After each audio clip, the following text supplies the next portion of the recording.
Bem, eu gostaria de passar a palavra para o doutor Magnus Ribas Apostólico, da FEBRABAN, que vai nos habilitar com sua fala aqui.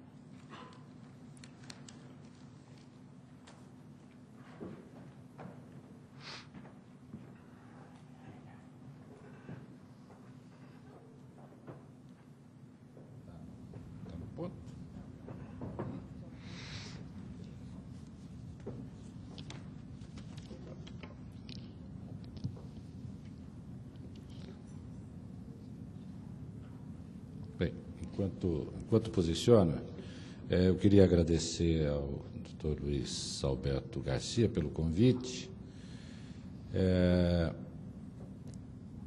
Eu coordeno as negociações nacionais entre bancos e bancários pelo lado patronal, pelo lado dos bancos, e participo de vários grupos tripartites ou grupos patronais que estudam a área do trabalho. Então, eu gostei muito da fala do Dr. Nivaldo e também do Cícero, o Dr. Nivaldo analisando o entorno da empresa e o Cícero numa análise bastante profunda para dentro da empresa. Eu diria que eu vou menos reclamar e mais conclamar.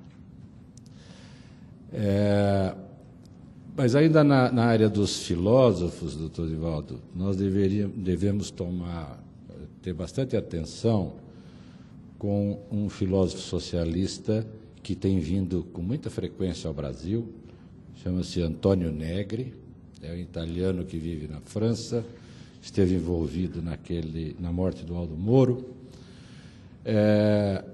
Ele tem um livro que chama-se Adeus, Senhor Socialismo, que é a receita certa para a constituição do poder absoluto constitucional.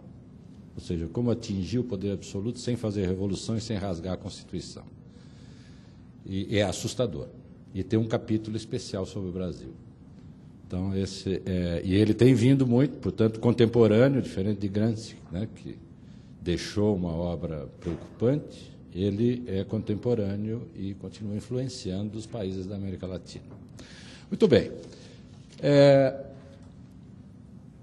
Eu queria fazer uma análise complementar ao que foi feito pelo Dr. Nivaldo, que disse bem dos problemas que a empresa encontra para a constituição dos seus quadros, que o país encontra para a constituição dos seus quadros profissionais. E eu queria fazer uma reflexão com vocês, por que isso acontece?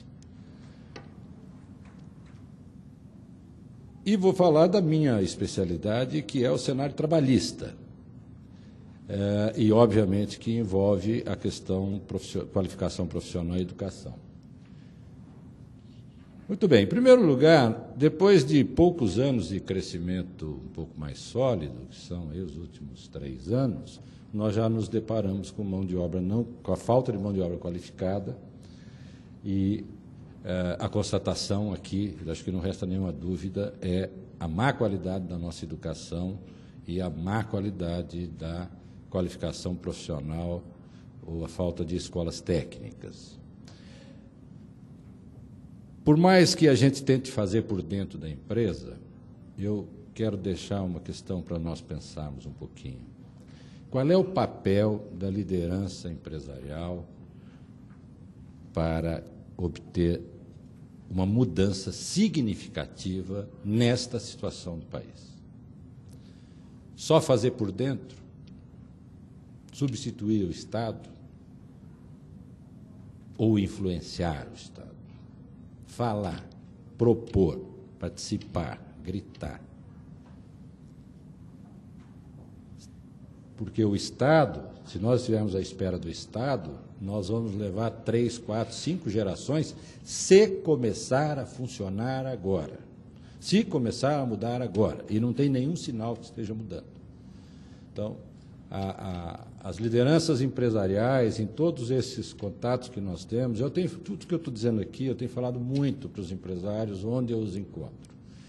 A participação das lideranças empresariais na vida nacional é imprescindível para uma mudança da realidade brasileira no campo da preparação de gente para o futuro do país. já que o presente está um tanto comprometido.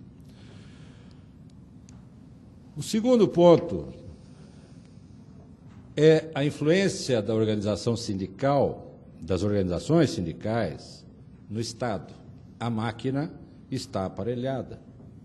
Todos os órgãos importantes que tenham qualquer possibilidade de aparelho têm dirigentes sindicais importantes, em funções importantes, ainda que não tenham nenhum background nessa tarefa, nesse ofício. Isso torna a vida das empresas muito difícil quando nos deparamos com regulamentação, fiscalização, legislação, necessidade de intervenção do Estado em determinadas coisas. A Convenção 158 da OIT, que é um desastre trabalhista e empresarial, não terminou ainda. Nós obtivemos, com muito bom senso do relator, com um trabalho de argumentação, de preparação técnica muito bem feito, nós conseguimos que isso fosse derrotado na Comissão de Relações Exteriores. Se nós não estivéssemos num governo com tal influência sindical, eu diria que ali deveria morrer, porque é uma convenção internacional que, não tendo sido aprovada na Comissão de Relações Exteriores, não deve seguir para lugar nenhum, deve ser retirada pelo governo. Mas eu não sei se isso acontecerá, mas nós precisamos estar alerta para isso. Nós contamos hoje no Congresso Nacional com cerca de 240 projetos de leis trabalhistas, extremamente danosos à atividade econômica do país, à atividade das empresas e aos próprios trabalhadores. E eles passam de madrugada, sem ninguém ter lido, por acordo de lideranças, se for importante limpar a pauta. Ou se alguém com muita importância, um parlamentar de muita importância, pedir para botar na pauta, sabe, quinta-feira, 6h, vai passar. Tivemos, um exemplo disso, tivemos agora a aprovação de uma lei que eu acho que não existe em nenhum lugar do mundo, e foi sancionada pelo presidente da República, e que é proibido exigir experiência de mais de 6 meses para qualquer função no país. Eu gostaria que as pessoas que estão no parlamento, que estão no governo, se submetessem a uma cirurgia do coração com um médico de 6 meses de experiência. Adoraria. Isto passou, isso está aprovado, isso é lei. Olhem para esses 240 projetos. Nós temos projeto que reinstitui anuênio, que é da deputada Rita Camacho. Temos uma infinidade de coisas, não dá nem para falar aqui o que tem. As nossas lideranças empresariais, que podem falar, que podem mostrar o quanto isso é danoso para a economia e para os próprios trabalhadores, não está comparecendo ao Congresso Nacional. Não está pegando esses deputados para dizer, olha, você não está fazendo o bem. Olha, você está jogando contra o país. E levar argumentos, como foi feito na Convenção 158, argumentos sólidos. Nós temos agora a discussão da regulamentação da terceirização, questão estratégica em qualquer lugar do mundo. É instrumento estratégico para a empresa moderna e nós temos uma absoluta falta de segurança jurídica para utilizar esse instrumento econômico. O governo está discutindo, já discutiu com um grupo de representantes empresariais, já discutiu com as centrais sindicais, mas se nós não tivermos uma marcação firme, nós não sabemos o que vai sair de lá. E não adianta achar que os advogados das nossas empresas vão fazer isso, vão conseguir fazer isso, que os nossos técnicos de relações de trabalho vão fazer isso. Isto é papel do empresário, isso é papel da liderança empresarial. Procurar o ministro, procurar o presidente da República, procurar o parlamento, procurar a Casa Civil e dizer, isto precisa ser desta forma. Ou nós não conseguiremos competir com o resto do mundo, e muito menos com os BRICS. Enquanto nós temos uma legislação trabalhista extremamente engessadora, estes países estão cada vez com mais liberdade para produzir, para vender e para competir. Temos atrás disso a redução da jornada de trabalho na contramão do mundo. Quer dizer, quem reduziu a jornada de trabalho por lei já voltou atrás, já abriu para negociação. E vários países importantes da Europa têm como jornada semanal de trabalho legal 48 horas, não é 44, 48. E se não praticam 48, é porque a negociação coletiva levou à redução que poderia ser feita, no setor onde poderia ser feita. Tem 40, tem 38, tem 42, tem 44, tem de tudo, desde que aquele setor apresente esta realidade. Nós estamos tentando, de novo, fazer por lei uma coisa que já não deu certo quando veio de 48 para 44. Na área da Previdência Social, um verdadeiro espanto. Vocês, como nós nos bancos, tiveram o seu seguro-acidente de trabalho onerado de 1% para 3%, não foi isso? E agora, com a instalação do FAP a partir de janeiro, podem ir para 6%. Algumas empresas irão para 6% da folha de pagamento. Mas, não satisfeito com isso, o INSS começa a mover ações regressivas contra as empresas por julgá-las negligentes com a saúde e a segurança dos seus trabalhadores. Olha, nós temos um seguro que foi triplicado e não cobre nada. Nós estamos sujeitos às ações do INSS. Pode ser sextuplicado e nós continuamos sem seguro. E estas ações regressivas que mostram, ou tentam mostrar, que houve negligência do empregador, são a base suficiente para que os trabalhadores movam ações indenizatórias contra as empresas. Por quê? Se elas são negligentes frente à Previdência Social, muito mais o serão em relação às sequelas dos trabalhadores. Portanto, isto tudo, junto com o nexo técnico epidemiológico, que determinou que trabalhar em sindicato dá tuberculose, que fabricar lingerie dá tuberculose, esse é o tipo de correlação que nós temos e, novamente, nós estamos vendo os nossos técnicos, os nossos médicos, engenheiros do trabalho, batalhando numa comissão lá no INSS, mas nós não estamos vendo as lideranças empresariais indo lá falar com o ministro, pegar os laudos do Conselho Federal de Estatística, dizer que foi cometida uma barbaridade, alunos de primeiro ano de faculdade de administração não cometem este erro em estatística, e nós estamos pagando por isso. E vão pagar muito caro. E não esperem que os médicos, que os engenheiros de segurança consigam reverter isso. Somente as lideranças empresariais poderão fazê-lo. Bem, falou-se aqui na questão das cotas, da falta de meritocracia. Ora, a diversidade é definitivamente um fator competitivo, desde que instituído voluntariamente e acompanhado de meritocracia.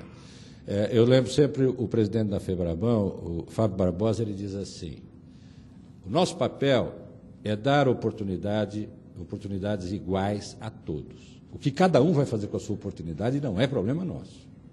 Tá? Então, nós precisamos de ensino de boa qualidade para todo mundo, para todo cidadão brasileiro, para toda criança brasileira. Nós precisamos de profissionalização. Depois, o que cada um faz com a sua carreira é problema seu. Mas, se nós não prestarmos atenção no que está acontecendo na questão de etnia, raça e gênero, nós vamos ser submetidos a cotas nas empresas, como fomos na questão da deficiência. Então, é preciso fazer alguma coisa que comprove que as empresas são capazes de promover e valorizar a diversidade sem que seja necessário uma legislação de cotas. A regulação estatal é crescente e o Ministério Público do Trabalho transforma a vida das empresas num inferno. Eles podem tudo, eles acionam tudo e se metem em tudo. E a Constituição não deixou nenhum limite. Então, esta regulação tem a ver não só com os projetos que estão no Congresso Nacional, mas com a regulação pelos órgãos do Executivo, tipo Previdência Social, Ministério do Trabalho e outros órgãos responsáveis por emitir regulação.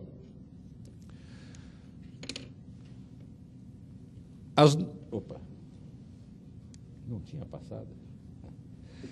As nossas convenções coletivas têm um espaço mínimo de negociação, porque a nossa Constituição é tão detalhada. Nós temos tantas leis trabalhistas, nós temos tantas condições adversas para administrar as nossas empresas, que qualquer coisa que se tente fazer pela negociação coletiva já está prevista em lei e a negociação, a convenção coletiva, o acordo coletivo não pode ir contra a lei. Também nós somos dos poucos países no mundo onde isso é verdade jurídica. Porque em qualquer lugar a vontade das partes faz leis para as partes. Baixa coesão empresarial. A representação patronal está em crescente divisão.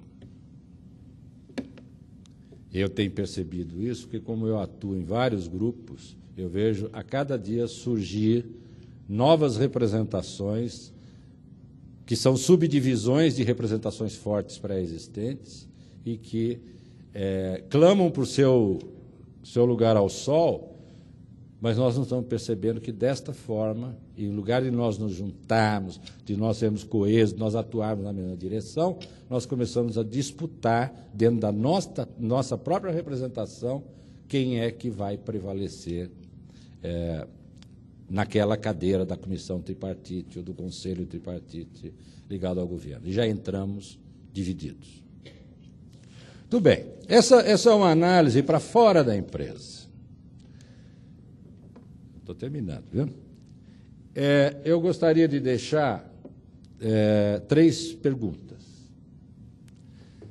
As lideranças empresariais foram educadas e estão preparadas para dar resposta a estas questões que nós abordamos agora? Estão preparadas para atuar no Congresso Nacional, no Executivo, para ir a público e dizer isto está errado, nós não concordamos com isto? Porque nós não fazemos propostas contra a sociedade. O que a gente propõe é fazer crescer as nossas empresas e fazer crescer o país, e fazer crescer emprego. Ninguém vai fazer proposta indecente no Congresso Nacional. Por que nós não vamos a público dizer que isto é uma monstruosidade?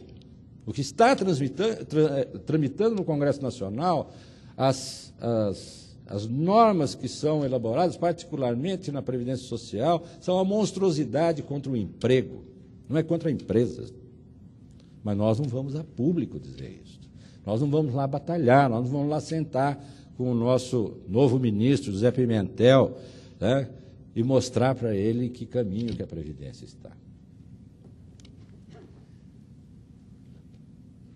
As lideranças empresariais sabem que a comunidade é a sua fornecedora de talentos. Nós estamos tratando da nossa comunidade. Tratar da nossa comunidade não é depois que a gente traz para dentro da empresa. É ser parceiro da comunidade para ajudar a melhorar os serviços públicos.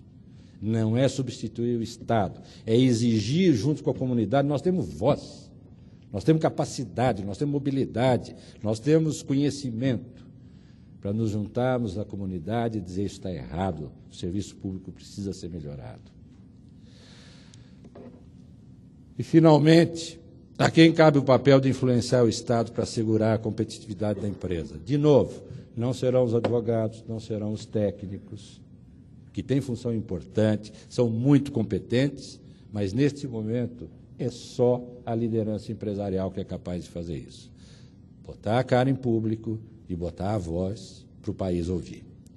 Eu quero, por fim, deixar 3 pensamentos que não são meus, mas eu gosto muito deles, para que a gente reflita um pouquinho. Deixo isto com vocês e muito obrigado pela atenção.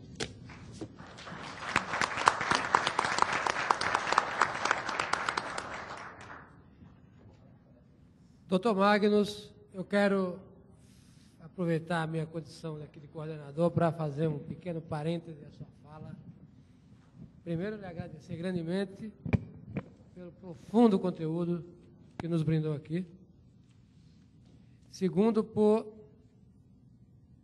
nos lembrar aqui da nefasta figura do senhor Antônio Negri, porque eu quero fazer o gancho aqui, não é só o Antônio Negri que tem vindo para cá. Não nos esqueçamos de gente como Boaventura Santos e essa corja toda da esquerda mundial.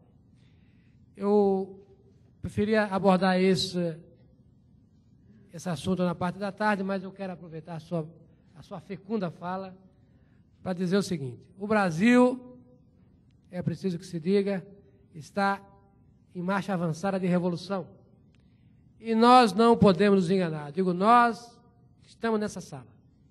Que a multidão se engane, vá lá. Mas quem compõe a liderança egrégia desse país, e sobretudo quem compõe a egrégia liderança empresarial, não pode se enganar. Nós estamos em marcha para a revolução. Primeiro ponto. Segundo, por que esses intelectuais que são os formadores de opinião em escala internacional fizeram do Brasil a sua meca? Porque eles vêm nos visitar com tanta assiduidade? Porque aqui é o foco deles. O Negri tem estado aqui, tem escrito aqui, tem proferido, tem sido abrigado pelos seus pares que estão no poder no Brasil. Isso não é uma mera coincidência. Então eu quero lhe dizer, doutor Magnus, que sua advertência é muito bem-vinda e eu quero sublinhá-la para que os ouvidos que estão aqui gravem na sua alma e façam alguma coisa. E aí eu me reporto à sua segunda colocação. Quem influencia o Estado? O Estado está colocado hoje como sujeito e a sociedade civil está colocada como objeto. Os empresários são considerados como escravos do Estado. Eu lembrei aqui os números. 6% do faturamento do setor vira dividendo de acionista. 32% vira impostos. Isso tem um nome no dicionário, senhores. Isso chama-se roubo. É o roubo estatal. Podem usar o nome que quiserem. Não tem outro nome. E isso só vai mudar se os empresários tomarem uma atitude. Não há outro caminho. E lhe digo mais. Defrontar-se com o Estado é uma necessidade. Ou nós fazemos voltar o Estado a ser o que deveria ser desde sempre, um instrumento da sociedade para o bem-estar coletivo, ou nós cruzamos os braços e vemos o Leviatã se tornar algo autônomo, um fim em si mesmo. E aí é que está o erro.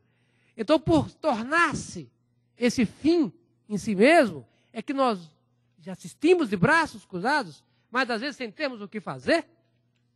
Essa fúria legiferante em todas as esferas, que começa no parlamento, mas não se esgota no parlamento. Sabe, eu soube que recentemente houve uma reunião de líderes desse setor, da Telecom, com a senhora ministra da Casa Civil, e os líderes lá presentes foram distratados e saíram de lá roubados por imposição da senhora ministra, que é uma senhora muito respeitável, mas não passa de uma grande burocrata que não tem nada a ensinar aos senhores que são empresários desse setor, que construíram esse gigante que é o setor. Como é que podem os empresários ir na sala daquela senhora e saírem acabrunhados, como eu soube que saíram? Algo muito errado está acontecendo nesse país. E se nós, que estamos nessa sala, não formos os autores da mudança atitudinal, de deixarmos de ser vassala de um governo ilegítimo, nós vamos fazer o que nós somos hoje, nos tornar escravos, trabalhar para sustentar coisas e coisas de vagabundo, e ouvir a lição desses malignos, como Antônio Negri, vir aqui nos ensinar como a nos tornar escravos. Eu não podia deixar, doutor Magnus, de fazer essas observações na sua tão fecunda fala.